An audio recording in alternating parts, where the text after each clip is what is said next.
இதனாலே ஆண்டவர் உங்களோடு கூட இருக்கும்படியாக இந்த ஜீவன் சுதந்திரத்துக்காக நன்றி செய்கிறேன்.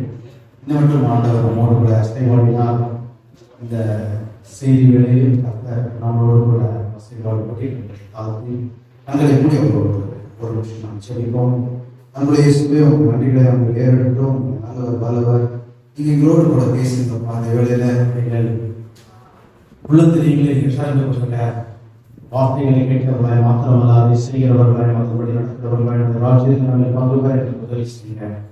பெரியவராய் பெரிய காரியங்களை செய்வதற்காக நன்றி. என்னுடைய இருதயத்தின் நினைவுகளை எல்லாம் ஒருமுகப்படுத்துங்க. டிஸ்ட்ராக்ஷன்ஸ் எல்லாம் மாற்றி அவங்க 2 வாரத்துக்கு முன்னாடி என்ன பண்டிகை கொண்டாடணும்? ஈஸ்டர் பண்டிகை எல்லாரும் கொண்டாடணும். மார்ச் 31 எல்லாரும் பண்டிகை கொண்டாடணும். அதுக்கு முன்னாடி ஒரு 40 நாட்கள் நாம் எப்படி இருக்கோம்?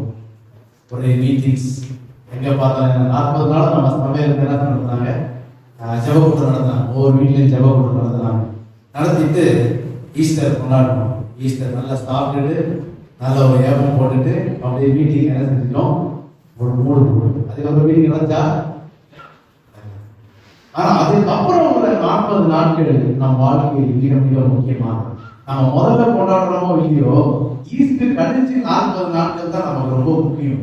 என்னன்னா, இயேசு உயிர்த்தெழுந்தவராய் அவர் எத்தனை நாட்கள் தரிசனமானாராம்? 40 நாட்கள் அங்கங்க அவர் என்ன செஞ்சாரு? நிறைய பேருக்கு தன் உயிருள்ளவராக அவர் காட்டினார். அதனால உயிர்த்தெழுந்த இயேசுவை கொண்டாடுறோம். உயிர்த்தெழுந்த இயேசுவை நாம் என்ன செய்யணும்? தரிசிக்கணும். இந்த 40 நாட்கள் மே 10க்குள்ள ஆண்டவர் ஒரு தடவை இருப்பார். அல்லேலூயா. அவர் உயிரோடு கூட இருந்தார். அவர் தன்னுடைய சீஷருக்கு அவர் தரிசனமானார். 40 நாட்கள் அவர் அநேகருக்கு தரிசனமானார். அப்போஸ்தலருக்கு மாத்திரமல்ல, அநேகருக்கு அவர் தரிசனமாகி தன்னை உயிரோடு இருக்கிறவராக காட்டினார். இந்த நாளில் இயேசு உயிரோடு இருக்கிறாரா இல்லையா? இருக்கிறாரா இல்லையா? இருக்கிறார். அப்ப நமக்கு அவர் என்ன செய்யணும்? தரிசனமானார். இந்த நாள்ல நான் செய்தியின் தலைப்பாக என்கவுண்டரிங் வித் தி ரிசன் லார்ட், உயிர்த்தெழுந்த இயேசுவுடன் ஒரு சந்திப்பு என்ற தலைப்புல நாம் ஒரு சில காரியங்களின் ஆவிக்குரிய வாழ்க்கைக்கு பிரோஜனம் தாக்குவதை நாம் பார்த்தோம். ஆண்டவராகிய இயேசு உயிர்த்தெழுந்தார்.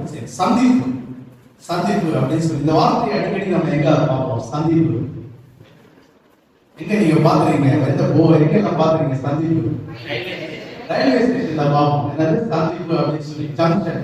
ஜங்ஷன் என்னது? எல்லா இதுவும் கூடுற இடம் தான் ஒரு ஜங்ஷன். அப்ப நம்ம வாழ்க்கையில சந்திப்புன்றது அதிகமா எங்க நமக்கு தோணும்? எந்த இடத்துல இருக்கும்? சர்ச்சில் ஓகே, சர்ச்சில் ஆண்டவரை பார்க்க வர, அதுக்கப்புறம் நிறைய பேர் சந்திக்கிறதுக்கும் ஓகே. இன்னும் முக்கியமான ஒரு இடம் அவரோட திருமண விழாக்கள். வீட்டுல ஏதாவது விசேஷம் வச்சா என்னது நம்ம என்ன செய்யறோம்? இங்க இருந்து மெட்ராஸை தாண்டி வச்சா கூட என்ன செய்யறோம்? எல்லாரும் குடும்பமா போயிருந்தோம். ஏன் போறோம்? ஒன்றா விழாவை போய் கலந்து கொள்கிறது. இன்னொன்று எதுக்கு நம்ம போறோம்? எல்லாருமே சந்திக்கிறது. நம்மளுடைய பழைய உறவினர்கள் நிறைய பேர் பேசாம கூட இருப்பாங்க. அவங்க என்ன செய்வாங்க? இந்த விசேஷங்கள் என்ன செய்வாங்க? பேசுவாங்க, பேசி சந்திச்சுக்குவாங்க. நமக்கும் நம்ம நிறைய பேர் கூட போன்ல பேசியிருப்போம். அவங்களாம் நேரம் பார்க்கக்கூடிய ஒரு சூழ்நிலையை சொல்லி நம்ம என்ன செய்வோம்? விசேஷ வீடு, நம்ம வீட்டுல ஏதாவது ஒரு விசேஷம் வந்ததுன்னா என்னது ரொம்ப சந்தோஷமா இருக்கும். அப்படின்னா நம்ம அநேகரை நம்ம என்ன செய்யறோம்? சந்திக்கிறோம். அப்ப இந்த சந்திக்கிறது மூலம் என்ன நடக்குது? ஏன் நம்ம சந்திக்கிறோம்? ஏன் மக்களை நம்ம சந்திக்கிறோம்? ஏன் நம்ம உறவின் முறையாக நம்ம சந்திக்க நம்ம வாஞ்சிக்கிறோம், ஆசைப்படுறோம், அவங்களை சந்திக்கிற காட்டி போறோம்? என்ன நடக்கிறது? இல்லை, நம்மளுடைய உறவு பலப்படும். நம்மளோட ரிலேஷன்ஷிப், அந்த பாண்டிங் ஆஃப் ரிலேஷன்ஷிப் என்ன செய்யுது? நம்ம உறவு என்ன செய்யுது? பலப்படும். கொஞ்ச நாள் போன்லயே நீங்க ரெகுலரா பேச முடியாது. என்னைக்காவது ஒரு நாள் பேசுவீங்க. அப்ப நம்ம நேரில் பார்த்து அவர்களை விசாரித்து அவர்களுக்கு ஏதாவது ஒரு பிரச்சனை நம்ம ஆறுதல் சொல்லும் பொழுது நம்மளோட உறவு என்ன செய்யுது? அப்படியே என்ன செய்யுது? இன்னும் கொஞ்சம் பலப்படும். அநேகர் பேசாம கூட இருப்பாங்க. அவங்க கூட சில விசேஷங்கள் என்ன செய்வாங்க? பேசுவாங்க. அதை நம்ம பெருசா பேசுவோம். பாருங்க, அவங்க கோவப்பட்டாங்க, பட் இன்னைக்கு என்ன செய்யறாங்க? நம்மளோட பேசுறாங்க. அப்ப இந்த சந்திக்கும் பொழுது நம்மளுடைய உறவு என்ன செய்யுது? பலப்படும். அதே மாதிரிதான் நாம் தேவன் மனுக்குலத்தை அவர் உண்டாக்கினதுக்கு முக்கியமான ஒரு காரணம் என்னன்னா, அவன் கூட மனுஷனோட நான் அதிக நேரம் செலவிடணும், அவனோட கூட பேசணும். ஆண்டவர் எல்லாத்தையும் படைச்சிட்டு கடைசியில் யாரை படைச்சாரு? தன்னுடைய சாயலாக மனிதனை படைத்தார். எதையும் அவருடைய சாயலா படைக்கணும். கடலு மீது எல்லாத்தையும் படைச்சவரு கடைசியில் என்ன செஞ்சாரு? தன்னுடைய சாயலாய் மனிதனை படைத்தார். ஏன் படைத்தார்னா அவனோடு கூட தினமும் சந்திப்பது. ஏதேன் தோட்டத்துல ஆதாமுக்கு இருந்த ஒரு வாழ்க்கையை நீங்க நினைச்சீங்கன்னா அப்படி ஒரு வாழ்க்கை. டெய்லி ஆண்டவரை பார்ப்பார். தினம் ஏதேன் தோட்டத்துக்கு யார் வருவா? தேவன் வருவார். அந்த ஆதாம்கிட்ட கேட்பாரு, என்னமா பண்ண அப்படின்னு கேட்பாரு. ஆதாம் என்ன செய்வான்? இன்னைக்கு இதெல்லாம் பண்ண சொல்லுவான். இப்படி இவங்களுக்குள்ள ஆண்டவர் ஏன் மனிதன் உருவாக்குறாருன்னா அவனோடு கூட சந்திக்கணும். அதிக நேரம் அவருடைய உறவை அவர் நிலப்படுத்துவது. இதுதான் ஆண்டவர் மனிதனை உண்டாக்கின ஒரு முக்கியமான உணவு. ஆனா ஏதேன் தோட்டத்துல என்ன நடந்தது அப்படின்னா, மனிதன் பாவம் செய்து ஆண்டவரோடு கூட அந்த உறவை என்ன செய்தான்? முடிவு பாவம் செய்து ஓடினான். ஆண்டவர் மனிதனை படைக்கும் பொழுது மரணத்தை அவர் படைக்கவே இல்லை. மரணத்தை அவர் படைக்கவே இல்லை. அவர் என்று மனிதன் பாவம் செய்து சாபத்தை அவர் சொல்லும் பொழுதுதான் அவர் சாவு என்ற வார்த்தையை அவர் யூஸ் பண்ணார். ஒருவேளை ஆண்டவர் மனிதனை தேவதூதர்கள் போல அவர் என்ன செய்திருக்கலாம்? படைக்கலாம், அவர் அப்படியே வைத்துக் கொள்ளலாம், இல்லாட்டி எண்ணத்தை போல ஒரு அனுபவத்தை கொடுத்து தம்மோடு எடுத்துக் கொள்ளலாம். அந்த மாதிரி பல இறந்த எண்ணங்களோடு உருவாக்கப்பட்ட மனிதன் பாவம் செய்து ஆண்டவரோடு கூட உள்ள உறவை என்ன செய்கிறான்? சிதைத்துக் கொள்கிறான். ஆதாம் ஏதேன் தோட்டத்துக்கு அப்புறம் போனதுக்கு அப்புறம் ஆண்டவரை சந்தித்ததா வேதத்துல சொல்லணும். ஆண்டவரோடு கூட அந்த உறவு என்ன செய்தது? முறிந்து விட்டது. ஆனாலும் தேவன் என்ன செய்கிறார்? ஒரு சில காலங்களிலே சில மனிதர்களை அவர் என்ன செய்கிறார்? சந்தித்துக் கொண்டே இருக்கிறார். ஆண்டவர் பார்க்கிறாரு, பூமி ரொம்ப நாசக்கேடாயிடுச்சு, இதை என்ன செய்ய போறேன்? அழிக்க போறேன் அவர் தீர்மானம் பண்ணின பின்பும் அவர் நோவா என்ற மனிதனை சந்திக்கிறார். அவர் சொல்றாரு, நான் உன்னை காப்பாற்றணும் முடிவு பண்ணி நீ ஒரு வேலையை கேட்டு போ அப்படி சொல்லி என்ன செய்யறாரு? அவனை சந்திக்கிறார். நீங்க ஒவ்வொரு காலகட்டத்திலே பார்த்தாலும் ஆண்டவர் ஒவ்வொரு மனிதர் நோவா, ஆபிரகாம், ஈசாக்கு ஒவ்வொருத்தரையும் ஆண்டவர் என்ன செய்கிறார்? அவரே வாலண்டியரா சந்திக்கிறார். வாலண்டியரா ஆண்டவர் வராரு, வா நீ தனியா வா, நான் உன்னை ஆசீர்வதிக்கிறேன். இப்படி ஆண்டவர் என்ன செய்கிறார்? மனிதனை சந்திப்பது ஆண்டவருக்கு மிகவும் பிரியமாய் காணப்படும். அதே மாதிரி தேவன் தம்முடைய ஒரே பேரான குமாரனாகிய இயேசு கிறிஸ்துவை இந்த உலகத்தில் அனுப்பினது. இன்னும் இயேசு இந்த உலகத்தில் இருக்கும் பொழுதும் பல மனிதர்கள் இயேசுவை சந்தித்தார். இயேசுவும் பலவரை சந்தித்தார். பல மனிதர்கள் இயேசுவை சந்திக்கிறார்கள். அப்ப இயேசுவை சந்தித்த மனிதர்களின் வாழ்க்கையை நீங்க பார்க்கும் பொழுது இயேசுவை என்று சந்தித்தார்களோ அன்று அவருடைய வாழ்க்கை முற்றிலுமாக ஒரு மாற்றத்தை அடைகிறது. கம்ப்ளீட் டிரான்ஸ்ஃபார்மேஷன், முழுவதுமான ஒரு மாற்றம், ஒரு பரிபூர்ண ஒரு மாற்றம். அவர்களுடைய ஆவி, ஆத்மா, சரீரம் எல்லாத்திலும் ஒரு மாற்றங்கள் காணப்படுது. அவங்க ஆவி வேற ஆவியை பெற்றவர்கள் அவர்கள் மாறுகிறார்கள். ஆத்மாவில் ஒரு பலனையோ ஒரு விசுவாசத்தை அவர்கள் அடைகிறார்கள். அவர்கள் சரீரத்தில் உள்ள பாவங்கள் மாறுகிறது, அவர்களுடைய குணங்கள் மாறுகிறது, எல்லாமே மாறுது. எப்ப அப்படின்னா அவர்கள் இயேசுவை சந்தித்தவர். நீங்க யார் வேணா எடுத்துக்கோங்க, பேதுருல இருந்து எடுத்துக்கோங்க. பேதுருவை தொடங்கி அவர்கள் சிலுவையில இருக்கிற அந்த நூற்றுக்கு அதிபதி, அது மாதிரி சிலுவையில கடைசியாக இயேசுவை சந்தித்த அந்த கள்ளன், எல்லாருடைய வாழ்க்கையை நீங்க பார்த்தாலும் இயேசுவை பார்த்த அடுத்த நிமிஷமே அவங்க வாழ்க்கையில் ஒரு மாபெரும் மாற்றத்தை அவர்கள் பெற்றுக் கொள்கிறார்கள். Complete transformation. ஆவி, ஆத்மா, சரீரம் எல்லாத்திலும் ஒரு மாற்றம். இந்த நாளிலையும் அநேகர் என்ன சொல்றாங்க? நான் இயேசுவை பார்த்தேன், நான் இயேசுவை சந்தித்தேன், இயேசு எனக்கு தரிசனம் ஆனாரு, இயேசுவை பார்த்தேன். ஆண்டவர் நிச்சயம் உங்களுக்கு எல்லாருக்கும் தரிசனம் கொடுத்தார், அதுக்காக உயிரோடு இருக்கிறார். ஆனால் இயேசுவை பார்த்த அடுத்த நிமிஷத்துல நம்ம வாழ்க்கையில் என்ன செய்யணும்? மாற்றங்கள் காணப்படும். அப்பதான் நம்ம இயேசுவை தரிசனத்தின் அர்த்தம் அது நிறைவு. இன்னைக்கு அநேகர் நான் இயேசுவை பார்த்துட்டே சொல்லி இன்னும் அவங்க பழைய வாழ்க்கையிலேயே இருந்தாங்க அப்படின்னா அவங்க இயேசுவை பார்க்கல, ஒருவேளை வேற யாரையாவது பார்க்கல. ஆனா இயேசுவை என் வாழ்க்கையை நான் தரிசித்தேன், நான் என் இயேசுவை என் வாழ்க்கையில நான் பார்த்தேன் அப்படின்னா அவங்களுடைய வாழ்க்கை கம்ப்ளீட்டா மாற்றம். அவங்களுடைய ஆவி, ஆத்மா, சரீரம் எல்லாத்தையும் இந்த நாளில், இந்த 40 நாட்கள் ஈஸ்டர் கழிஞ்சு நமக்கு ரொம்ப முக்கியமான நாள். என்ன நாள்னா இயேசுவை தரிசிக்கிற நாள். ஹல்லேலூயா. நம்ம ஜெபத்தை விட்டுட்டோம் அப்படிதானே? அந்த முதல் 40 நாள் நம்ம அப்படியே ரொம்ப தரிசித்து வரோம். எப்படி ரொம்ப அப்படியே பழைய பாவங்கள் நம்ம செய்ய மாட்டோம், பரிசுத்தமா இருப்போம். அந்த 40 நாள் அநேக ரொம்ப ஜெபத்திலேயே இருப்போம். அதோடைய விளைவு எங்க தெரியும்னா இந்த 40 நாள்ல அந்த விளைவு அனுபவிக்கும். இந்த 40 நாள் தான் ரொம்ப முக்கியம். நம்ம பரிசுத்தமா இருக்கணும். அப்படின்னா பரிசுத்தம் இல்லாமல் தேவனை தரிசிப்பது கூடாத காரியம். அதனால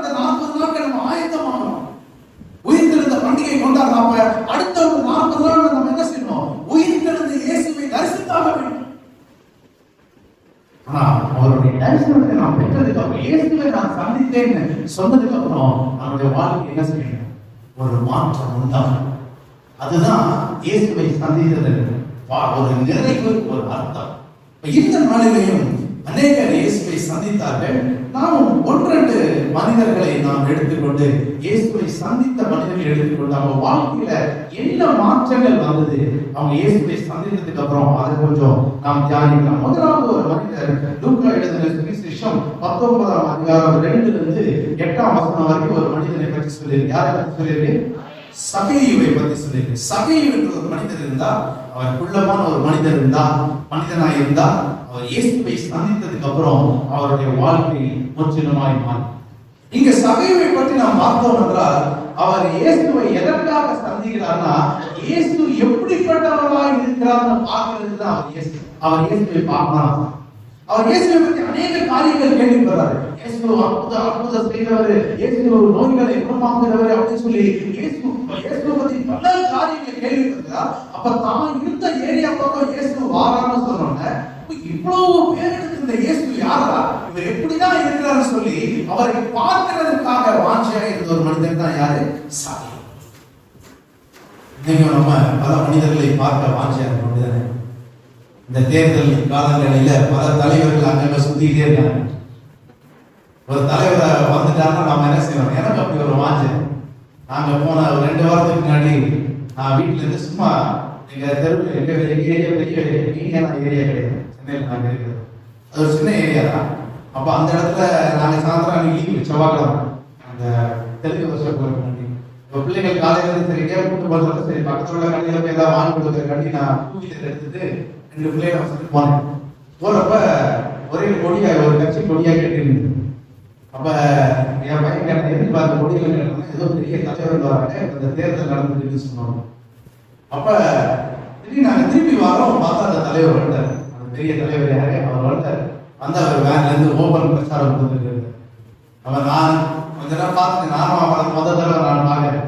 அவன் என் பையன் சொல்றான், இல்ல இன்னொரு தடவை நம்ம போய் அவரை பார்க்கணும்னு சொன்னோன்னே நாங்க அந்த கூட்டத்தெல்லாம் தாண்டி ஒரு இடத்துல வண்டியை நிப்பாட்டிட்டு அவர் ஒரு இடத்துல மேடை போடுற மேடைக்கு பக்கத்துல வந்து நின்று நாங்க அவர் என்ன செஞ்சோம், கொஞ்ச நேரம் பார்த்துக்கிறோம். நீங்க அநேகர் என்னது அப்படிதான். நான் நிறைய நாள் என்ன செஞ்சிருக்கேன், அந்த நம்ம புதிய முதலமைச்சர் ஸ்டாலின் வந்ததுக்கு அப்புறம் அவருடைய கான்வாய்னா அவருடைய சுத்தி வாகனங்கள் போகும். ஸ்டாலின் வாராரு அப்படின்னா என்ன செய்யும், அவங்களுக்கு கவர்மெண்ட் வந்து சேஃப்டி ப்ரொடெக்ஷன் கொடுத்துருப்பாங்க.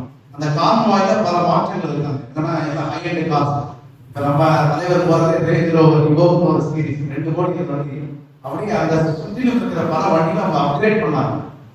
அப்ப இப்பெல்லாம் முன்னாடி பாத்தீங்கன்னா, முன்னாள் முதலமைச்சர் ஜெயலலிதா இருக்கிறப்பெல்லாம் அவங்க வாராங்க அப்படின்னா ஒரு 20 நிமிஷத்துக்கு முன்னாடி சென்னையில ரோட என்ன செஞ்சுருவாங்க, பிளாக் பண்ணிடுவாங்க. ஆனா இப்ப அப்படி கிடையாது. இப்போ வந்து இன்ஸ்டன்ட் பிளாக் அப்படின்னு சொல்லி ஒரு ப்ரோக்ராம் நடத்துறாங்க.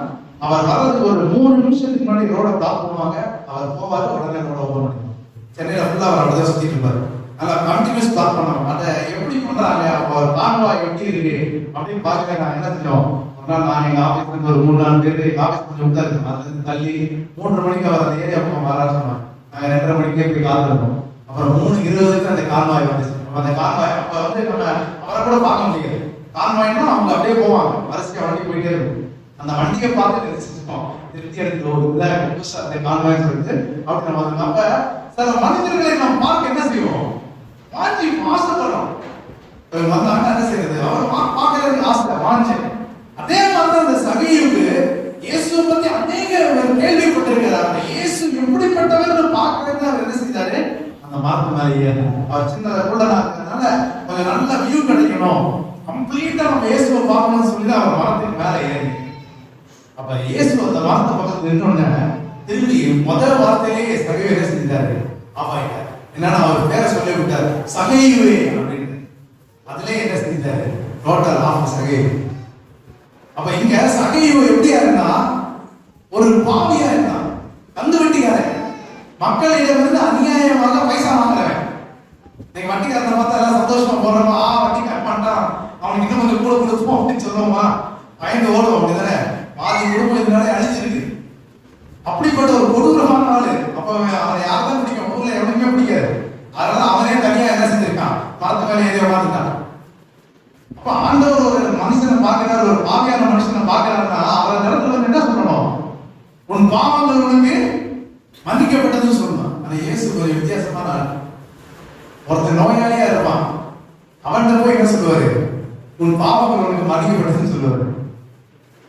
இவன்கிட்ட பாவங்கள் மன்னிக்கப்பட்டதுன்னு சொல்லல. இல்ல இந்த தீர்க்க தரிசனமா அவன் செஞ்ச பாவங்களால அவனுக்கு சுட்டி காட்டுறாரு. ஒரே ஒரு வார்த்தை சொன்னாரு, சகையவே சீக்கிரம் இறங்கிவா, அவன் வீட்டுல தங்கணும். ஒரே வார்த்தை தான். அவன் வீட்டுக்கும் அந்த மரத்துக்கும் ஏறத்தாழ இங்க இருந்து அந்த மரம் தான் டிஸ்டன்ஸ், அவ்வளவுதான் டிஸ்டன்ஸ். அந்த அவன் இறங்கி வந்து இயேசுவோடு கூட சென்று அந்த மாத்திரத்தில் அவன் வீட்டுக்குள்ள கூட நுழையல. அதுக்குள்ள ஆண்டவர் என்ன செய்யறான்? தான் பாவத்திலாம் அறிக்கை செய்யறான். ஒரு புது மனுஷனா அவன் வீட்டுக்குள்ள போறான். இயேசு சொல்றான், இன்னைக்கு இந்த வீட்டுக்கு இயேசுவை பார்த்த மாத்திரத்திலே தன்னுடைய வாழ்க்கை முழுவதுமாக மாற்றப்பட்ட ஒரு சபை. அவன் வாழ்க்கையில் உள்ள குணங்கள் மாறுகிறது. இது ஒரு தொழில். அவனுக்கு இந்த வட்டி வாங்குறது அவனுக்கு ஒரு தொழில். அவன் அதுல என்ன செய்யறான்? அவன் 4 திரும்பி கொடுக்கணும்னா எவ்வளவு சம்பாதிச்சு வச்சிருக்கான் யோசிச்சு பாருங்க. ஒருவேளை சம்பாதிச்சு வச்சானோ இல்லது தன்னுடைய பாவத்தை அறிக்கை செய்யறதுனால அப்படி செஞ்சானோ, ஒருவேளை அவன் கடை வாங்கி கூட அதை என்ன செய்யணும்? திருப்பி கொடுக்கணும் எல்லாத்துக்கும். ஆனா அப்படியான ஒரு மாற்றம் இந்த சபையும் எப்படி அப்படின்னா இயேசுவை பார்த்தோம். இன்னைக்கு நான் இயேசுவை பார்க்கிறேன் அப்படின்னா என் வாழ்க்கையில் உள்ள என்னுடைய குணாதிசயம் மாறும். நான் ஒருவேளை கோபப்படுறவனா, மோசம் அப்படிதான் இருந்தாரு, கோபப்பட்டார். ஒரு எகிப்தியன் ஒரு இஸ்ரவேல அடிச்சாலும் என்ன செஞ்சாரு? போய் கொண்டார். அவ்வளவு கோபம் வருது, வைராக்கியத்தோடு உள்ள கோபம். என்று இயேசு தேவனை சந்தித்தாரோ அதற்கப்புறம் என்ன செய்வாரு? தேவன் கோபப்படுறாரு. தள்ளு மோசே, நீங்க எல்லாத்தையும் அழிச்சிடுறேன், உடனே ஒரு பெரிய ஜாதியா வந்திருக்கிறாரு. மோசே என்ன செய்யறாரு? கரத்துல நீங்கிறாரு.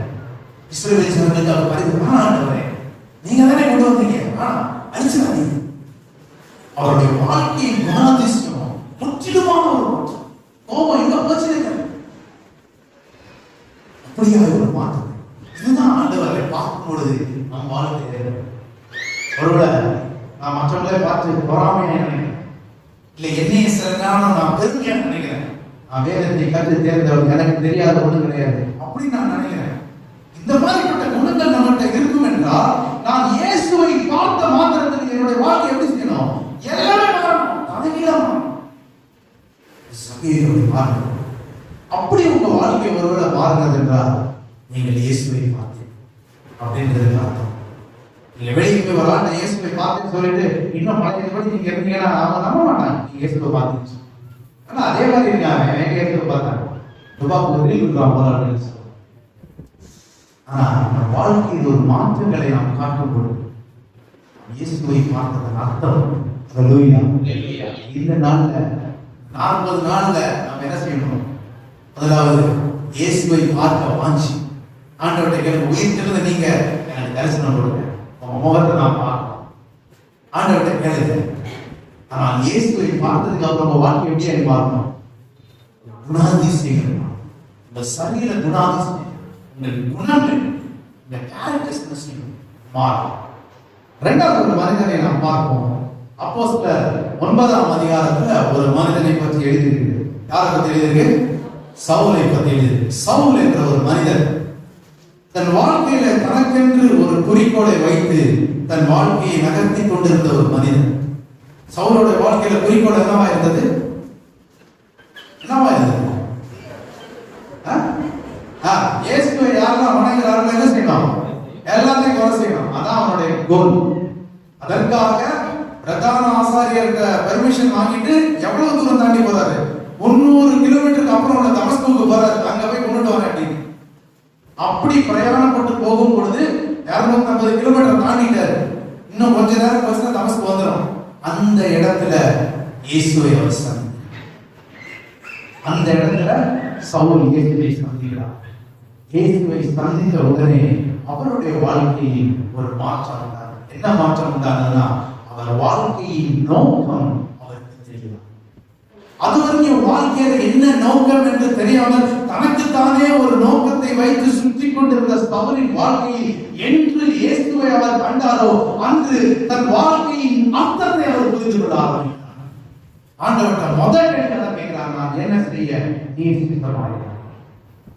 அதுக்கப்புறம் அனனியா வந்து அவருடைய வாழ்க்கையில அவர் என்னென்ன செய்யணும் எல்லாத்தையும் சொல்றாரு. தாமதமின்றி அவர் அதை செய்ய ஆரம்பித்தார். சவுலோட வாழ்க்கையை நம்ம எடுத்துட்டா அவர் என்ன செய்தாரு? எல்லாரையும் கொல்லணும்னு நினைச்சார். இதே மாதிரிதான் ஒரு மனிதர், உலகத்தில் ஒரு மனிதர் நினைச்சார். யார் நினைச்சார்? யூதர்களை கொல்ல வேண்டும் என்று யார் நினைத்தார்? ஹிட்லர். அடால்ஃப் ஹிட்லர் என்ற சர்வாதிகாரி 1500 யூதர்களுக்கு மேலாக கொன்று குவித்த ஒரு சர்வாதிகாரி. அவர் தன்னுடைய வாழ்க்கையில் அப்படிதான் நினைச்சார். இதுதான் என் வாழ்க்கை, யூதர்களை ஃபுல்லா கொல்லணும், அதுதான் அவருடைய வாழ்க்கையோட கோலா இருக்கு.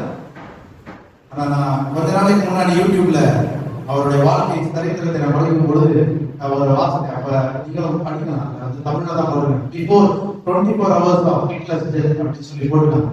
வாழ்க்கையின் கடைசி 24 மணி நேரம் அப்படின்னு சொல்லி ஒரு தொகுப்பு. அதுல பார்த்தீங்கன்னா ரொம்ப நம்மளே அழுதும் அந்த அளவுக்கு அவர் என்ன செய்திருக்கிறார், வாழ்க்கையின் கடைசி மொழிகள்ல கஷ்டப்பட்டிருக்கிறார். அவர் 17 வருஷமா நேசித்த ஒரு பெண், அது வரைக்கும் அவர் திருமணமே செய்யல. அவர் வந்து அது மேல வந்து சீன படைகளை வந்து ஜெர்மனி அப்படியே சூழ்ந்துட்டாங்க. இன்னொரு ஒரு சில மணி நேரத்தில் அவங்க ஜெர்மனி பிடிச்சிடுவாங்க, அந்த மாதிரி ஒரு சூழ்நிலை இருக்கு. அவருக்கு நல்லா தெரிஞ்சு போச்சு அவர் அழிய போறாரு அப்படின்னு சொல்லி. ஆனா அவர் கீழே ஒரு உலகமே வைத்திருந்தார், அண்டர் கிரவுண்ட்ல ஒரு வேர்ல்டு வைத்திருந்தார். அந்த உலகத்துல தான் அவர் கடைசி 24 மணி நேரம் செலவு பண்ணார். எப்படின்னா அவர் 17 வருஷமா நேசித்து வந்த ஒரு காதலியை அவர் என்ன செய்யறாரு, கல்யாணம் பண்றாரு. அவருடைய கவர்மெண்ட் அபிஷேகத்துக்கு முன்பாக கல்யாணம் பண்றாரு. கல்யாணம் பண்ணி ரூமுக்கு கூட்டிட்டு போய் அவருக்கு சைனைட் கொடுக்குறாரு. சைனைட் கொடுத்து கொஞ்ச நேரத்தில் அவர் இறந்து போகிறார்.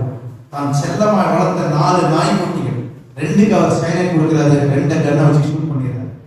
ஏன்னா படைகள் வந்து நான் செத்து போயிட்டு பார்த்துட்டு நாய்களை துன்புறுத்திடுவாங்க சொல்லிட்டு அதை செஞ்சுட்டாரு. கடைசியாக தானும் சைனைட் கொடுத்து தன் வாழ்க்கையை முடித்துக் கொண்டார். இதுதான் ஹிட்லரின் முடிவாய்.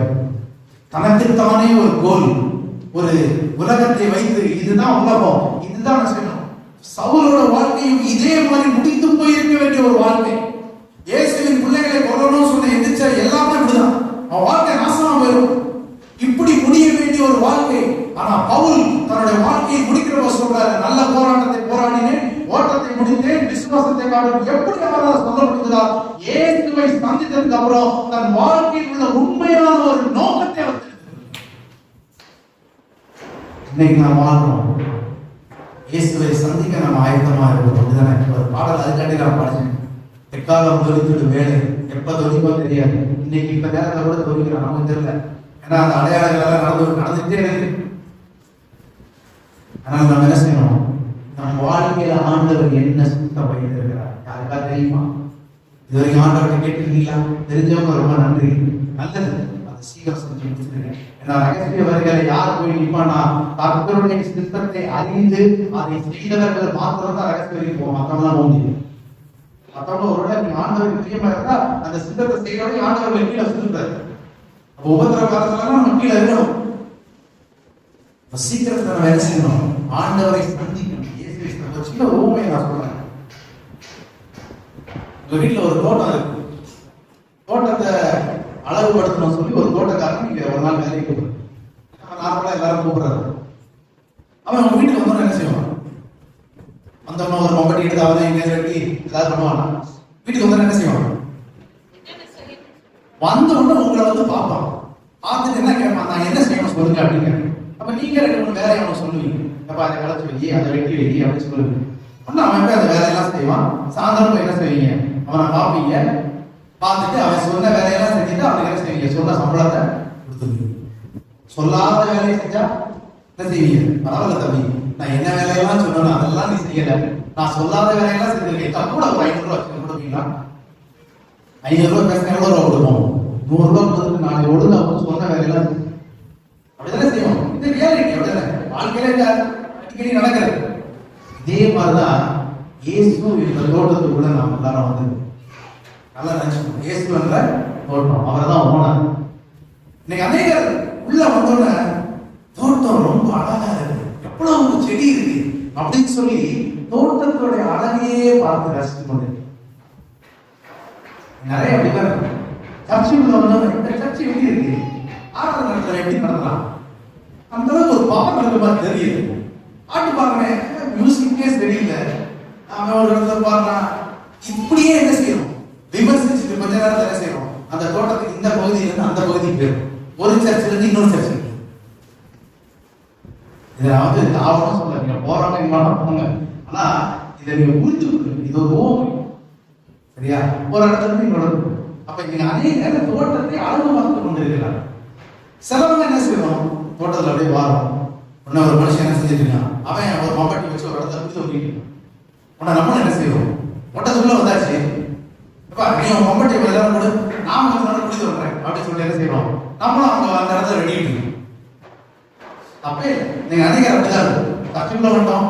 ஓ இந்த சபையில ஐக்கியம் நடக்குதா, ஓ இந்த சபையில இந்த ஐக்கியம் நடக்குதா, இந்த சபையில இந்த பாட்டு நடக்குதா, சரி கோயிலுக்கு நான் வந்துடுறேன், சரி பாட்டு பாடிடுறேன், ஓ இங்க ஜபக்கூட்டம் நடக்குதா, நான் அங்க போயிருக்கேன். இந்த மாதிரி சபையில நடக்கிறவோ மற்றவங்க செய்யறத பார்த்து நாம என்ன செய்யறோம், நம்ம இணைத்துக் கொள்ளணும். அது தப்புன்னு நான் சொல்லவே, அதுவும் இருக்கணும். ஆனா முக்கியமானது சாத்திரம் இந்த தோட்டத்து ஓனக்காரர் வருவார். யார் வருவா? இயேசு வருவார். வந்து உங்க கூட நின்று தோண்டிருந்தான் பாத்தீங்களா, உங்க கூட மம்பட்டி வந்து வாங்கி நீங்க தோண்டிங்கல, அவனுக்கு அவர் வருவார். வந்தோன்னு அவன் பார்ப்பான், ஆண்டவரே நீங்க தோண்ட சொன்ன இடத்துல நான் தோண்டிட்டேன் அப்படின்னு சொல்லி அவன் சம்பளத்தை வாங்கிட்டு. நீங்க ஆண்டவரை பார்த்து கேட்பீங்க, ஆண்டவரே நானும் உங்க தோட்டத்துலதான் தோண்டினேன், இந்த மம்பட்டி வச்சுதான் நானும் தோண்டினேன். மத்தேயு 7ஆம் அதிகாரம் 21ஆம் வசனத்திலிருந்து 23ஆம் வசனம். அநேகர் நாளில் என்னை பார்த்து, இயேசுவே உம்முடைய நாமத்தினாலே நான் தீர்க்க தரிசனம் உரைத்தேன், உம்முடைய நாமத்தினாலே நான் பிசாசுகளை துரத்தினேன். இதே மாதிரிதான் நம்ம சொல்லுவோம், ஆண்டவர் இங்கதான் நானும் தோண்டினேன், அவன் தோண்ட அதே இதை வச்சு நானும் தோண்டினேன். ஆண்டவர் வாயிலிருந்து வருகிற வார்த்தை என்ன தெரியுமா? என்ன சொல்றாரு? உங்களை நான் அறியேன். I don't know who you are. உனக்கு தெரியவே தெரியாதுமா? ஆமா, நீ காலையில வந்து இயேசுவை பாத்தியா, ஓனரை பாத்தியா? இன்னும் பார்க்கல. உன் வேலை என்னன்னு கேட்டியா அவர்கிட்ட? கேட்கல. நானா ஏதோ வேலை பண்ணிட்டு இருக்கேன், நானா இந்த வேலை நான் செஞ்சுட்டு இருக்கேன். ஆனா கடைசி நாட்களில் திருமண விருந்துக்கு உள்ள போகும் பொழுது கேட்டு என்ன செஞ்சோம், வெளியிருந்து என்ன கத்துக்கிறதுனால ஆண்டவர் ஒரே வார்த்தை சொல்லுவார், ஐ டோன்ட் நோ. உன்னை யாருமே எனக்கு தெரியாது, நீ இதுவரைக்கும் என்ன பார்த்ததே கிடையாது, உனக்கு நான் வேலை கொடுத்ததே கிடையாது. இப்படி ஒரு அபத நிலைக்கு நாம் தள்ளலாம். அதனாலதான் இந்த நாள்ல சவுல் ஆண்டவருக்கு ஒரு மிக தெளிவான கேள்வியை கேட்டார். ஆண்டவரை பார்த்தவனுக்கு தெளிவான கேள்வி, நான் என்ன செய்ய, உங்க வேலை என்ன, எவரும் அதை சொல்லுங்க, நான் செய்ய. வாழ்க்கை முழுவதும் அதை கற்பணித்தார். அதனாலதான் அவர் கடைசி நாள்ல வெற்றி கொண்டார். இதோ ஜீவபீடம் எனக்காக வைக்கப்படுகிறா. அவர் ஆண்டவர் சித்தத்தை எல்லாம் செஞ்சிட்டார், ஆண்டவர் கொடுத்த அசைகள் எல்லாத்தையும் முடிச்சிட்டார். இந்த நாள்ல நம்முடைய வாழ்க்கை நம்ம ஆராய்ந்தார். எவ்வளவு நாள் ரசிக்கப்பட்டிருக்கோம், அபிஷேகம் பெற்று பல வருஷங்கள் ஆயிடுச்சு. இது வரைக்கும் இயேசுவை பார்த்துருக்கீங்களா? தோட்டத்து ஓனரை பார்த்துருக்கீங்களா? அவர்கிட்ட கேட்டுறீங்களா, எனக்கு என்னதான் வேலை வச்சிருக்கீங்க, நான் என் வாழ்க்கை முடிகிறக்குள்ள என்ன சிந்தனை செய்யணும் அதை சொல்லுங்க சொல்லிருக்கீங்களா? கேட்டாங்க சொல்லுவார். அவரா வந்து யாருக்கும் என்ன செய்ய மாட்டாரு, பதியெல்லாம் எதுவும் செய்ய மாட்டாரு. நீங்களா போகணும். எலியாவுக்கே சப்ஸ்டியூட் வச்ச அளவு. எலியா வந்து சொல்றாரு, பாகாலை வணங்காத நான் ஒருவர் மாத்திரம் மீந்திருக்கு. ஆண்டவர் சொல்றாரு, நீ மாத்திரம் இல்ல, பாகாலை வணங்காத 7000 பேரை நான் வைத்திருக்கேன். இந்த வேலையை நீ செய்யறா இன்னொருத்தர் வச்சு செய்வார். ஆனா கடைசியில விருந்துக்கு போக முடியாது யாரு. இதனால நாம் ஆண்டவரை காண வேண்டும் என்று மாற்றி இயேசுவை நான் பார்க்கும் பொழுது எனக்கு என்ன இரண்டாவது தோணும் அப்படின்னா, என் வாழ்க்கையில் என்ன அர்த்தம், இயேசுக்கு நான் என்ன செய்யணும், என் வாழ்க்கை சித்தம் என்ன அப்படின்றத என்னால் என்ன செய்ய முடியும், உணர்ந்து கொள்ள முடியும். அதுக்கு நாம் என்ன செய்யணும், இயேசுவை சந்திக்கணும், தோட்டத்து ஓனரை பார்க்கணும், பார்த்து என்ன வேலைன்னு கேட்கணும், கேட்டு அதை செய்யணும். ஓனர் எடுத்தோடனே பெரிய வேலையெல்லாம் கொடுக்க மாட்டாரு. எடுத்தோன்னு ஒரு 1000 பேருக்கு முன்னாடி போய் சுவிசேஷம் சொல்லு, நான் கிடையாது.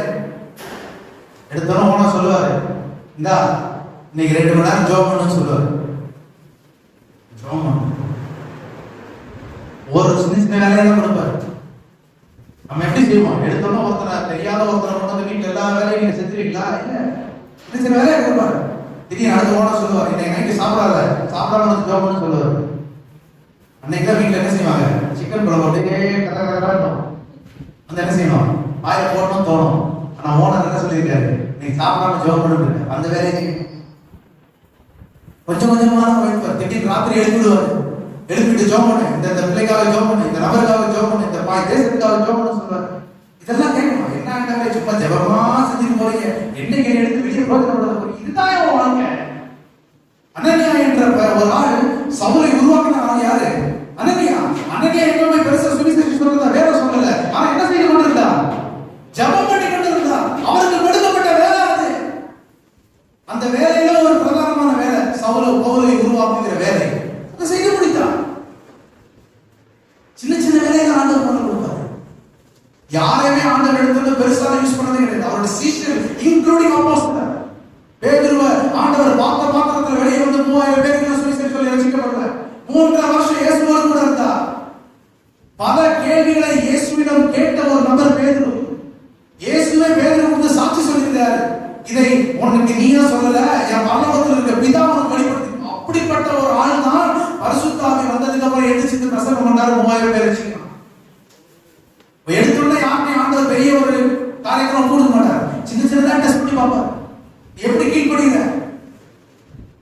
பவுலை பார்த்த உடனே வாழ்க்கை சொல்லல. அவருடைய வாழ்க்கை வரலாறு எடுத்து பார்த்தீங்கன்னா 3 வருஷ காலம் அவர் எங்க இருந்தார் யாருக்கும் என்ன சரியா தெரியல. ஆனா ஆண்டவர் அவரை என்ன செஞ்சு கொண்டிருக்கிறார்? அவரை ப்ரிப்பேர் பண்ணார். வேதத்தை வாசிக்கிற டிஸ்பிளின் ஆகி வெளியே வந்த உடனே வானத்திலிருந்து அக்கினியும் மழையை கொண்டு வரல. போய் நாத்தங்கரில் கடை அப்படின்னு ஆண்டவர் சொன்னாரு. அங்க ஆண்டவர் அவரை ப்ரிப்பேர் பண்றாரு. அதுக்கப்புறம் வெளியே கொண்டு வர ஆண்டவருடைய சித்தம் என்னன்னு பார்க்கிறது. இல்லது நீங்களும் நானும் வாழ்ந்து பேசு. கடைசியில் நாம எப்படிதான் ஒரு சூழ்நிலை இருக்கும். ஆண்டவரே இந்த சர்ச்சைக்கு வந்தேன், எல்லா மீட்டிங்கும் நான் அட்டெண்ட் பண்ணேன், எல்லா இடத்தையும் நான் செஞ்சேன், எனக்கு தெரியவே தெரியாது. இந்த நாள் நாம் வாஞ்சிப்போம், இயேசுவை காண வேண்டும் என்று வாஞ்சிப்போம். எதற்குனா நமக்கு என்ன சித்தம் அவர் வைத்திருக்கிறார். The purpose of to understand the purpose of my life, the goal of my life. அதை அறிந்து நாம் செயல்படுகிறவர்களாக வாழ்வோம். தன் வாழ்க்கை ஒரு வெற்றி உள்ள வாழ்க்கையை மாறும். ஹல்லேலூயா. மூன்றாவது ஒரு நபர், இயேசுவை சந்தித்த ஒரு நபரை நாம் பார்ப்போம். யோவானுடைய சுவிசேஷம் 20ஆம் அதிகாரம் 24 இருந்து 29 வசனங்கள் வரைக்கும் ஒரு மனிதரை குறித்து நாம் பார்ப்போம். யாரை குறித்து நாம் பார்க்கிறோம்? தோமாவை குறித்து. Saint Thomas. தோமா என்ற மனிதனை குறித்து நாம் பார்க்கிறோம். பயத்தால் அவிசுவாசத்தால் நிறைந்த ஒரு மனிதனாய் தோமா காணப்பட்டுக் கொண்டிருந்தார். இயேசு இறந்துட்டாங்க. எல்லா சீஷர்களும் மேல் வீட்டு இறங்கி இருக்காங்க, யாரும் கீழே இறங்கி வரல. என்னன்னா அவங்களுக்குள்ள ஒரு பயம், எங்க இயேசுவை போல நம்மளை கொன்றுவாங்க. இயேசுவே தேவன் என்று அறிவிக்கிறதுக்கு யாருக்கும் தைரியம் இல்லாமல் ஒரு வீட்டிலே பதுங்கி கிடந்தாங்க. எல்லா அப்போஸ்தலர்கள் கூட நிறைய பேர் இருந்தாங்க. 120 பேர் கிட்ட இருந்தாங்க. மரியாள், இயேசுவை பின்பற்ற 70 சீஷர்கள் எல்லாரும் கூட இருந்தாங்க. அவர்களிலே அப்போஸ்தலர்கள் கூட இருந்தாங்க. ஆனா என்ன சொல்றாங்க, தோமா கொஞ்சம் தைரியமானவர். ஏன் அப்படின்னா அவர் டோரை விட்டு வெளியே வந்து பார்த்துருக்கு. ஏன் அப்படின்னா இயேசு 2 தடவை தரிசனம் கொடுத்தப்ப யாரும் இல்லை, தோமா இல்லை. அதனால தோமா கொஞ்சம் தைரியமான அவர் வெளியே போய் நல்லா அவர் எப்படி சொல்லி எடுத்துருக்காரு, பார்த்துட்டு வந்துருக்காரு மக்கள் என்ன பேசுறாங்க அப்படின்னு. ஆனாலும் அவரு கூட என்னது பயம். அவரும் கிடைச்ச ரூம் கூட தான் பண்ணது. யாருக்கும் தைரியம் இல்லை. இயேசுவை தேவன் என்று சொல்வதற்கு யாருக்கும் தைரியம் இல்லை. எல்லாரும் இருந்தாங்க. இப்போட நம்மளும் அப்படிப்பட்டவர்களாக இருக்கிறோம். பக்கத்தில் இருக்கிறவங்க இயேசுவை பற்றி சொல்லிட்டா தப்பா நினைச்சுடுவானோ, இல்லை கேஸ் போட்டுருவானா, இல்லை எதிர்த்து தப்பா நடிச்சுடுவானா, இப்படி போட்டு ஒரு வயதில் நம்ம என்ன செஞ்சிருக்கிறோம், வாழ்ந்து கொண்டு இருக்கிறோம். பக்கத்து வீட்டுக்காரங்க இயேசுவை பற்றி சொல்ல முடியாத ஒரு நிலை இருக்குது. நான் சொன்னா அவங்க தப்பா நினைச்சுடுவாங்களோ, ஒரு டிராக்ஸ் என்னால கொடுக்க முடியாம இருக்கு, தைரியமா என்னால கொடுக்க முடியல, உடனே நான் கொடுத்தா ஏதாவது எதிர்ப்பு வந்துருமோ, 4-5 பேரை கூப்பிட்டு அடிச்சிருவானோ, இப்படிப்பட்ட ஒரு பயத்தில் நாம் இருக்கிறோம். தோமாவும் அப்படிதான். 2வது தோமாவுக்கு ஒரு அவிஸ்வாசம். எல்லாரும் சொல்றாங்க, எப்பா இயேசு உயிர்த்தெழுந்தாருப்பா, இங்க வந்தாருப்பா. நான் நம்ப மாட்டேன். அது எப்படியா செத்தவர் ஒருத்தர் உயிர் விட்டு, நான் நம்ப மாட்டேன்.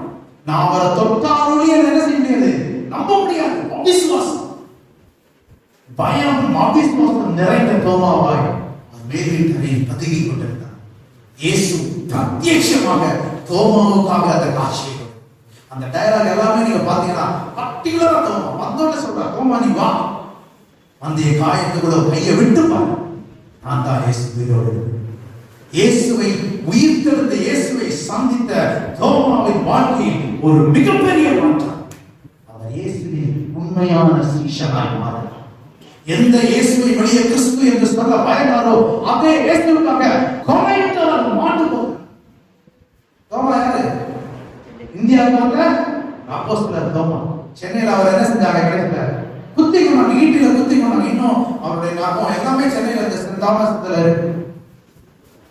இவ்வளவு பயந்து ஒரு ஆளுக்கு கூட இயேசுவை தேவன் என்று சொல்ல ஒரு தைரியம் இல்லாத ஒரு தோமாவாய், அவிசுவாசத்தின் மேல் அவிசுவாசம் நிறைந்த ஒரு தோமாவாய் பயந்து கொண்டிருந்த தோமா உயிர்த்தெழுந்த இயேசுவை தரிசித்த மாத்திரத்திலே ஒரு புது சீஷனாய் மாறுகிறார். இயேசுவுக்கு ஒரு உண்மையான ஒரு சீஷனாய் மாறுகிறார். மத்தேயு எழுதின சுவிசேஷம் 6ஆம் அதிகாரம் 24ஆம் வசனத்தில் சொல்ற ஒருத்தன் என்னை பின்பற்றி வர விரும்புகிறான், அவன் தன்னை தான் வெறுத்து தன் சிலுவையை சுமந்து கொண்டு பின்பற்றுகிறான். தோமா இயேசு தனக்கென்று வைத்த சிலுவையை அந்த நாளில் சுமந்தார். இங்க போய் தோமாவுடைய வாழ்க்கை வரலாறு பாருங்க. இயேசு அவருக்கு இந்தியாவுக்கு போன அழைப்பு கொடுத்ததும் அது ஒரு பயங்கரமான ஒரு டயலாக தான் நடக்கும். ரொம்ப சுவாரஸ்யமா இருக்கும் அவருடைய வாழ்க்கை.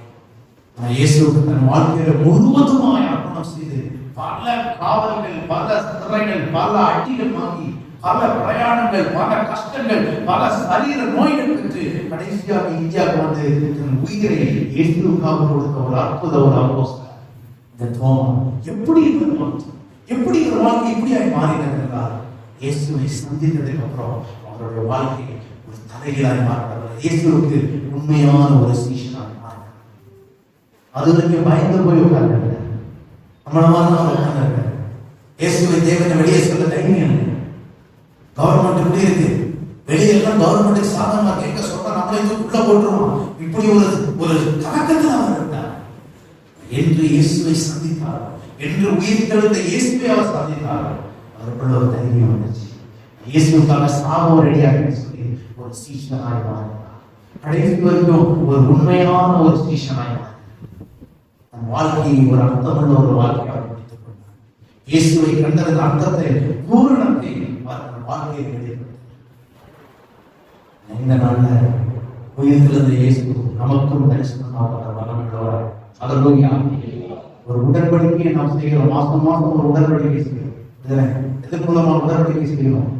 திருவிருந்து மூலமா நாம் என்ன செய்கிறோம்? ஆண்டவரோடு கூட நம்முடைய ஐக்கியத்தை நாம் பலப்படுத்துகிறோம், பலப்படுத்திக் கொண்டிருக்கிறோம். அப்படிப்பட்ட ஆண்டவரை இந்த நாட்கள்ல நாம் ஒரு தடவை ஆரம்பிப்பாங்க. 40 நாட்கள் நம்ம எல்லாத்தையும் கொண்டாடுறோம், அப்படிதானே? ஆண்டவர் பவனி வந்ததை நினைவு கூறுகிறோம், ஆண்டவர் சிலுவையில் தொங்கினதை நினைவு கூறுகிறோம், ஆண்டவர் உயிர் திறந்ததை நினைவு கூறுகிறோம். அப்ப உயிர் திறந்து அவர் 40 நாட்கள் தரிசனமான இந்த நாட்களை நம்ம வேற என்ன செய்ய வேண்டும்? அனுசரிக்க வேண்டும். இதுதான் முக்கியமான நாள். இயேசுவை நாம் பார்க்கணும். என் வாழ்க்கையில பாவத்தை செஞ்சிருக்க பார்த்தாது. நீதிமொழிகள் சொல்லுது 28ஆம் அதிகாரம் 16ஆம் வசனம் நினைக்கிறேன். பாவத்தை மறைக்கிறவர் மாறுபடைய மாட்டான், அவை அறிக்கை செய்து விட்டு விடுகிறவன் இறக்கம் வருவான். அப்ப இன்னைக்கு அறிக்கை செஞ்சுட்டே இருக்கேன். சகையை மாதிரி என்னைக்கு நான் என் பாவத்தை விடணும் அப்படின்னா இயேசுவை கண்டா என்றால் உன் பாவத்தை விட்டதுக்கு அவரோட சகையை இயேசுவை பார்த்தான், நான் பாவத்தை ஃபுல்லா விட்டுட்டேன். அறிக்கை செஞ்சு என்ன செஞ்சுட்டான்? விட்டுட்டான். ஆண்டவர் சொன்ன ஆமாண்டவர் நான் வட்டியெல்லாம் வாங்கிட்டேன், ஆனா நான் எவ்வளவு வட்டி வாங்கணும் 4 தனியா நான் திரும்பி கொடுத்தேன். பாவத்தை முழுவதுமாக விட்டுட்டான். நீங்க நாமளும் என்ன செய்யணும்? விடணும். ஆண்டவர் என்ன சொல்றார்? அறிக்கை செய்யறது 2வது ஸ்டெப். ஆனா விடுறது என்னது? பூரணம். பாவத்தை விடணும்.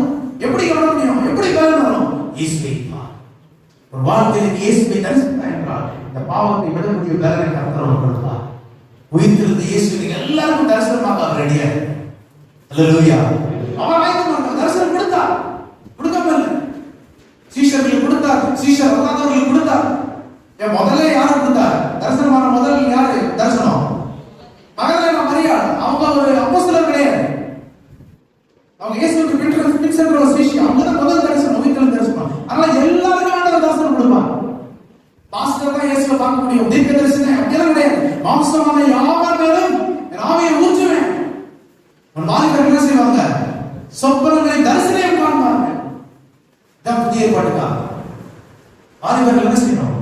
இயேசுவை பார்க்க வாஞ்சி. Seek to see Jesus. இயேசுவை காண வாஞ்சி. அந்த வாஞ்சை வந்தால் என் வாழ்க்கையில் எல்லாமே மாறும். சகையை போல இன்னும் வாழ்க்கையில பின்தொடர்கிற பாவங்கள் ஒரு வாழ்க்கைக்கு முற்றிலுமே ஆகணும். என் வாழ்க்கையில நான் எதுக்குதான் இருக்கேன்னு சொல்லி எனக்கே தெரியல. நிறைய பேர் கேட்டா என்ன செய்வாங்க, கோலே தெரியாது, ஆவிக்குரிய ஒரு கோல் கூட கிடையாது, வாழ்க்கையில சும்மாவே என்னது ஒரு கோல் என்னன்னே தெரியாது. நீங்க இன்டர்வியூல போனீங்கன்னா கேட்கிற முதல் கொஸ்டின் தான் என்ன கேட்பான், 10 வருஷத்துக்கு அப்புறம் நீ என்ன ஆகணும்னு நீ நினைக்கிற அப்படின்னு கேட்பான். அதே நம்ம என்ன செய்வோம், திக்கு ஐயோ 10 வருஷமா, இன்னும் 2 வருஷத்துல என்ன நினைக்க தெரியல, இவன் வேற 10 வருஷத்துக்கு கேட்கிறாங்க. அப்படி என்னது ஒரு கோல் இல்லாத ஒரு வாழ்க்கை, ஒரு குறிக்கோள் இல்லாத ஒரு வாழ்க்கை.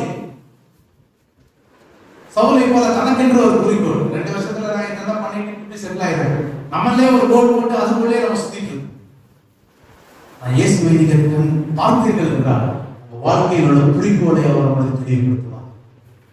மூன்றாவது, நாம் ஆண்டவருக்கு ஒரு சீஷனாய் மாறணும். பயத்தினாலும் அவிசுவாசத்தினாலும் இன்னும் நம்ம வாழ்க்கையில நிறைந்திருந்தோம், இன்னும் என் வாழ்க்கையில விசுவாசம் வரவே மாட்டேங்குது, விசுவாச வார்த்தைகள் வாயிலிருந்து வரவே மாட்டேங்குது, இன்னும் எதற்காக அவிசுவாசம் அப்படியே இருக்கு அப்படின்னா இயேசுவை காணணும் வாஞ்சிங்க.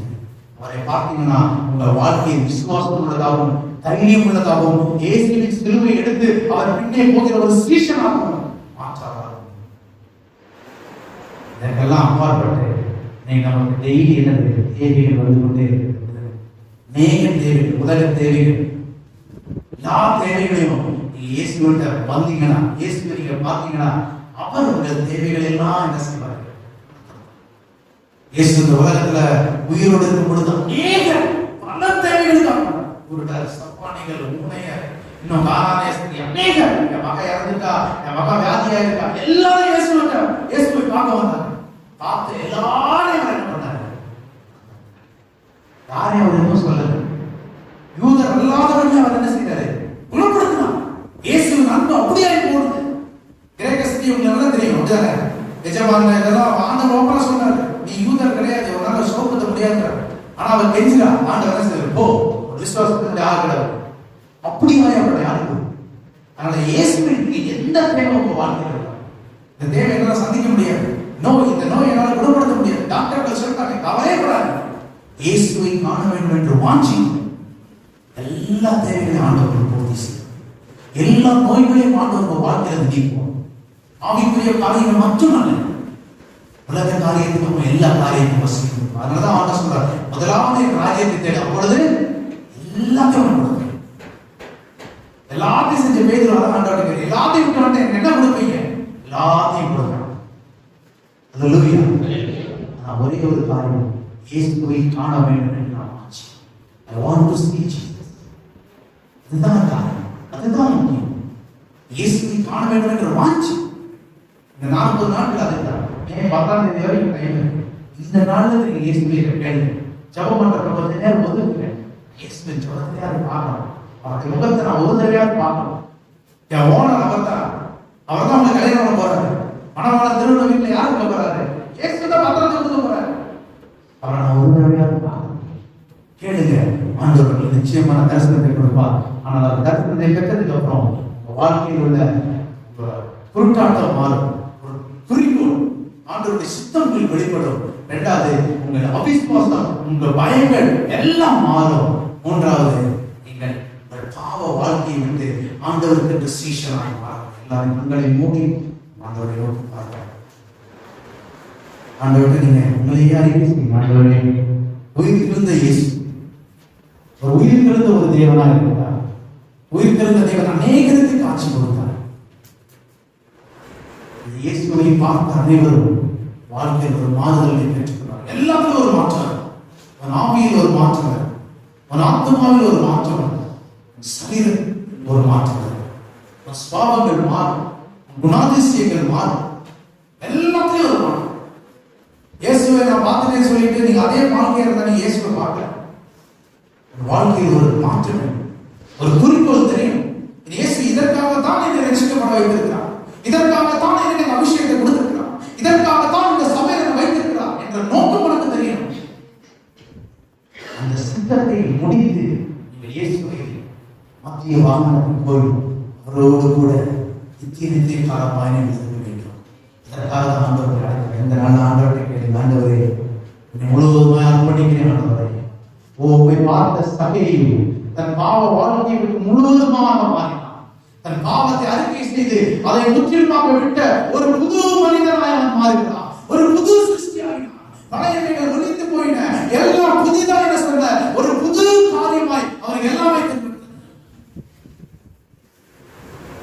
தனக்கென்று ஒரு குறிக்கோளை வைத்து அந்த குறிக்கோளை சுற்றி சுற்றி ஓடிக்கொண்டிருந்த சவுல் இயேசுவை சந்தித்த மாத்திரத்திலே முற்றிலுமாய் மாறுபட்ட ஒரு பவுலாய் மாறுகிறார். என் வாழ்க்கையின் குறிக்கோள் தான், என் ஆண்டவர் வைத்திருக்கிற சித்தம் இதான் சொல்லி அவர் கேட்டவாறு தன் வாழ்க்கையை நகர்த்த ஆரம்பிக்கிறார். பயத்தினாலும் அவசுவாசத்தினாலும் பயந்து கொண்டிருந்த அவருடைய அப்போஸ்தலர்கள், குறிப்பாக தோமா, இயேசுவை தொட்டு அவருடைய சரீரத்தை பார்த்த உடனே ஒரு புதிய சீஷனாக மாறுகிறார். ஒரு புதிய சீஷனாக தனக்கென்று இயேசு வைத்திருக்கிற அந்த சிலுவையை சுமந்து கொண்டு செல்லுகிற, இயேசுக்கென்று பாட அனுபவிக்கிற தன் வாழ்க்கையை கடைசி வரை இயேசுக்காக மறித்து இயேசுவின் நாமத்தை மகிமைப்படுத்துகிற அப்போஸ்தலனாக மாறுகிறார். நமக்கு ஒரு தரிசனம் கொடுக்கிறதுக்கு இந்த இடத்தில் அவர் இறங்கி வந்திருக்கிறார். ஆண்டவர் வாழ்க்கையில ஒரு தரம் கூட பார்க்காட்டி நாம் வாழ்கிற வாழ்க்கையை வேறு.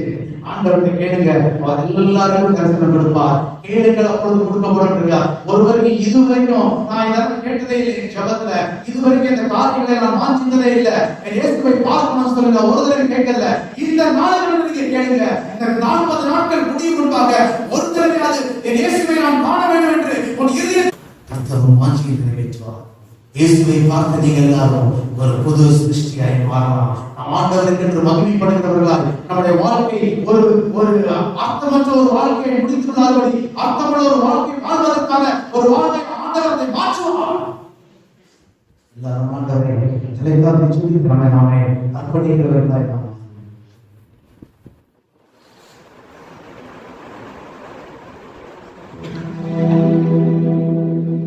மணவாளன் திருமண வீட்டில் மணவாட்டியாக நான் கழித்தேன். மணவாளன் திருமண வீட்டில் மணவாட்டியாக நான் கழித்தேன். ஆண்டவரை கேளுங்க, ஆண்டவருடைய வீட்டுல போய் முத்திர மோதிரத்தை வாங்கணும்னா அவருடைய சித்தத்தை அறிந்து அந்த சித்தத்தை செய்து முடித்தவர்கள் மாத்திரம்தான் ரகசிய வரிகளை இயேசுவின் முகத்தை பார்க்க முடியும். இதுவரைக்கும் வாழ்க்கையில ஆண்டவருடைய சித்தம் என்ன தெரியாம தான் நீ வாழ்வதை வேஸ்ட். ஆண்டவர் கடைசியில சொல்லுவார், நீ யாருன்னு தெரியாது சொல்லுவாரு. ஆண்டவருடைய வாழ்க்கை முழுவதும் அர்ப்பணிப்போம். சபையை போல ஆண்டவர் கேளுங்க, கதவை கேளுங்க, என் வாழ்க்கையில் நீ என்ன செய்ய சித்தமா இருக்கிறீங்க. கர்த்தருடைய சித்தத்தை வெளிப்படுத்தத்தக்கமாக இருக்கிறார். அவர் நீங்க எல்லாரும் அந்த விருந்தில கலந்து கொள்ள ஆசைப்படுறார். ஒருவரும் கெட்டு போகக்கூடாது, ஒருவரும் விட்டு விடக்கூடாது. ஆண்டவர் இந்த வேளையில மனதிற்கு ஆவியானவர் வருகிறார். உனக்காக தரிசனம் கொடுக்கும்படிக்கு பிரத்யேகம் உன் வாழ்க்கையில உன் சித்தத்தை அவர் நிறைவேற்றும்படிக்கு வெளிப்படுத்துவதற்கு அவர் இப்பொழுது வந்திருக்கிறார். கொஞ்சம் வாயை திறந்து கேட்பியா? கொஞ்சம் கேளுங்க, வாயில திறந்து கேளுங்க. ஆண்டவரை நான் உங்களை பார்க்கணுமாப்பா, உங்க முகத்தை நான் பார்க்கணுமாப்பா, என் வாழ்க்கையில் எனக்கு வைத்திருக்கிற சித்தத்தை நான் அறிந்து கொள்ளணுமாப்பா, இல்லாம நானும் வாழ்க்கையில சும்மா வாழ்ந்து கொண்டிருக்கிறேன். மக்களுக்கு ஒரு சீஷராய் மாறணும். பயத்தின் ஆவியை விட்டு போகணும், அவிசுவாசத்தின் ஆவியை விட்டு போகணும். என் சிலுவையை நான் எடுத்துக்கொண்டு என் வாழ்வு முடிகிற வரைக்கும் இயேசுவுக்காக அவருடைய நாமம் மகிமைக்கேற்று மணவாள திருமண வீட்டில் மணவாட்டியாக நான் கழிப்பேன். மணவாள திருமண வீட்டில் மணவாட்டியாக நான் கழிப்பேன். முத்திரை மோதிரம் சத்திய பத்திரம், முத்திரை மோதிரம் சத்திய பத்திரம், பெருவே நித்தியம் நிலைப்பே, பெருவே நித்தியம் நிலைப்பே. பறந்திடுவே நான் பறந்திடுவே, அடையும் குரல் கேட்டு பறந்திடுவே, பறந்திடுவே நான் பறந்திடுவே, அடையும் குரல் கேட்டு பறந்திடுவே. மத்திய வானில் வந்து நிற்கும் மன்னவன் பாதம் சரணடைவே, மத்திய வானில் வந்து திருக்கும் மன்னவன் பாதம் சரணடைவே எக்காலம் தொலைத்திடும் வேலை என்னை வேகங்களோடே எக்காலம் தொலைத்திடும் வேலை என்னை வேகங்களோடே துதர்கள் சூழ வானலோவில் வந்து என்னை அழைத்து செல்வார். துதர்கள் சூழ வானத்தின் நடுவில் வந்து அழைத்து செல்வாரே. பார்த்திடுவே நான் பார்த்திடுவே அழைக்கும் குரல் கேட்டு பார்த்திடுவே. குரல் உனக்கு கேட்கணும் அப்படின்னா ஆண்டவருடைய சித்தத்தை செய்து முடித்தவர்களால் நீங்களும் நானும் காணப்பட வேண்டும். இந்த நாளை ஆண்டவரை நான் என்ன செய்ய நீ சித்தமாயிருக்கிறேன். உங்களுடைய கல்யாண திட்டத்துல நான் வந்து கேட்கணும்னா என் வாழ்க்கையில நீங்க வைத்திருக்கிற சித்தம் இல்லை, உங்களுக்கு சீக்கிரமாக மாற நான் ரெடியா இருக்கிறேன். ஆண்டவரே இந்த வேலையை அர்ப்பணிக்கிறோம். கர்த்தர் கொண்டிருக்கிறார். அவர் நம்ம ஒவ்வொருவருக்கும் தரிசனம் கொடுக்க அவர் ஆயத்தமாக இருக்கிறார். இந்த நாளிலே அவருடைய முகத்தை காண வேண்டும் என்று நாம் வாஞ்சிக்கிறோம். கர்த்தர் பெரிய காரியங்களை செய்கிறார்.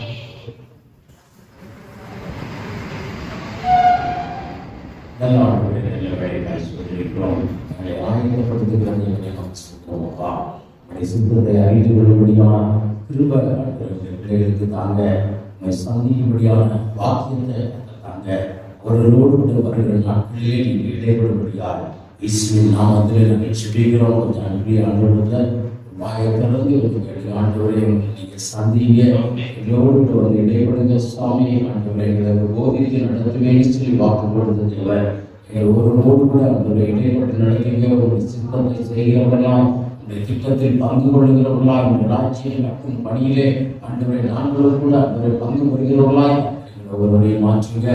நல்ல பணியிலும் ஆண்டவரே உடைய பிள்ளைகள் ஒவ்வொருவரையும் இயேசுவின் நாமத்திலே ஆசீர்வதிக்கிறேன்ப்பா. இயேசு கூட இருந்து நடத்துங்க ஆண்டவரே. குடும்பமாய் ஆசீர்வதித்து நடத்துங்க ஆண்டவரே. வியாதி பலவீனங்களை அகற்றி ஆசீர்வதிங்க. குடும்பத்தில் நெருக்கத்தை மாற்றி ஆசீர்வதிங்க ஆண்டவரே. பொருளாதார சிக்கல்களை எல்லாம் மாற்றி அந்த ஆசீர்வதிங்க. பொருளாதாரத்தில் ஒவ்வொருவருக்கும் ஒரு பெருக்கம் உண்டாகட்டுமாமா. கையின் பிரயாசங்களை ஆசீர்வதிப்பேன், களஞ்சியங்களை ஆசீர்வதிப்பேன் சொன்ன தேவன் அப்படியே நீ ஆசீர்வதிக்கும்படியாக ஜெபிக்கிறோம். பாதை காட்டி கர்த்தர் நடத்த போகிற கிருபைக்காய் ஸ்தோத்திரிக்கிறோம். தேவன் காட்டுகிற பாதை ஆனாருக்கு நேராக நடக்கிறது என்பதை புரிந்து கொள்ளக்கூடிய கிருபையை கர்த்தர் ஒவ்வொருவருக்கும் தாங்க. நன்றி தேவனை மகி ஸ்தோத்திரம். கர்த்தரில் அன்பு கூறுகிறவர்களுக்கு சகலமும் நன்மைக்கு இதுமாய் நடக்கிறது என்று சொல்லியிருக்கிறீங்கம்மா. என்னுடைய வாழ்க்கையில் இந்த நாளில் நாங்கள் பார்க்கிற காரியம் ஒருவர்களை போனாலும் இருந்தாலும் அது நன்மைக்கு இதுமாய் நடக்கிறதற்காய் ஸ்தோத்திரிக்கிறோம். கர்த்தராண்டவருடைய பிள்ளைகளை பெருக பண்ண வாக்கு கொடுத்தீங்க. ஒவ்வொருவரையும் அந்த பெருக பண்ணபடியாய் இயேசு கிறிஸ்துவின் நாமத்தில் ஜெபிக்கிறோம். பெருக பண்ணுகிற தேவன் உம்முடைய பிள்ளைகளோடு கூட இடைப்படுவீராக. வருமான பாதைகளை பிறரை தருவீராக. அன்று நன்றி சாமி உங்க சோதரன் இடம் கொள்ளாமல் போக மாட்டோம். உம்முடைய பிள்ளைகள் மேல் ஆசீர்வாதத்தை வர்ஷிக்க பண்ணுங்க சார். உங்களுடைய குடும்பத்தை ஆசீர்வதிங்க. குடும்பத்தில் இருந்து அவருடைய குடும்ப ஜெபங்கள் எழும்பட்டும். பிள்ளைகளுடைய ரட்சிப்பின் கம்பீர சத்தம் உண்டாகட்டும். பிள்ளைகளின் சமாதானம் எங்களுக்கு பெரிதாக இருக்க உதவி செய்யட்டுமாப்பா. ஜெப ஆவியானவர் ஒவ்வொரு குடும்பத்திற்குள்ள அனுப்புங்க. குடும்பத்திற்கு விரோதமாக செயல்படுங்க. பொல்லாத ஆவிகள், பொறாமை ஆவிகள், அந்தகார வல்லமைகளை கத்தரிசி பூரணமாய் கட்டி அப்புறப்படுத்துங்க சாமி. நன்றி தேவனை பக்க சோதர ஒவ்வொரு குடும்பங்களும் அன்றைய சமாதான சந்தோஷத்தால் நிரம்பி உங்களுடைய துதிக்க ஸ்தோத்திரிக்க உதவி செய்ய. ஒருவரையும் உங்களுடைய குடும்பத்தையும் செட்டை மறைத்து பாதுகாத்து பராமரித்து ஆசீர்வதித்து மகிழப்படும்படியா இயேசுவின் நாமத்திலே ஜெபிக்கிறோம். ஆத்மாவே கர்த்தரை ஸ்தோத்திரி, என் முழுமையை நாமத்தை ஸ்தோத்திரி. ஆத்மாவே கர்த்தரை ஸ்தோத்திரி, கர்த்தர் செய்த சகல உபகாரங்களையும் நம்முடைய கர்த்தராகிய இயேசு கிறிஸ்துவின் கிருபையும் பிதாவாகிய தேவனுடைய அன்பும் பரிசுத்த ஆவியின் நன்றியை ஐக்கியமும் சமாதானம் சந்திக்கிறோம். ஒருவரோடு கூட இன்னும் என்று பார்க்கலாம் உண்டாயிருப்பதாக. Hallelujah. Hallelujah. Hallelujah.